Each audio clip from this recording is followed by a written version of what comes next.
Fatima Center has been promoting, especially with help of Father Lawrence Carney, the Holy Face devotion. Oh, yes. Which again, our Lord comes in the 1850s, which is right when communism is really going to start growing, with Karl Marx writing his manifesto. And then, of course, we know Darwin's going to come and sort of apply that whole concept to biology and get evolution. But he comes and says that all of these enemies of the church, these revolutionary thinkers, revolutionary men, which is obviously the communists and atheists are included in that, as well as the Masonry, will ultimately be defeated. Yes. But he also tells us how important the role is of the Holy Face devotion. And so we could say that also connects very well with Our Lady of Fatima's message, because these are various weapons that God is giving us: the rosary, the scapular, the Holy Face devotion, all these things, weapons to defeat these enemies of the church, whom we know, as prophecy says, will be defeated.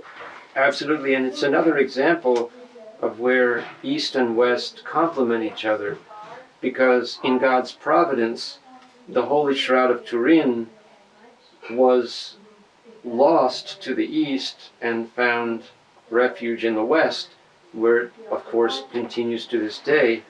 And thanks to photography in God's providence, we can literally look upon the face of God.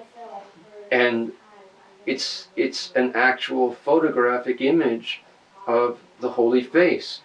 And this is a gift for our times that is so remarkable, because now in my office, I sit in front of the Holy Face, and I can do here on earth what I'm, God willing, going to be able to do in heaven for all eternity.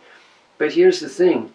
In the East, they have also preserved the Holy Face, because the icons, the holy icons that became the paradigm, the standard for all the holy icons of the Holy Face of our Lord, they were modeled on the Holy Face of the Shroud of Turin, and particularly the Pantocrator icon, the ruler of all, which was taken from Edessa when it was in danger of desecration and brought to St. Catherine's Monastery in the Sinai.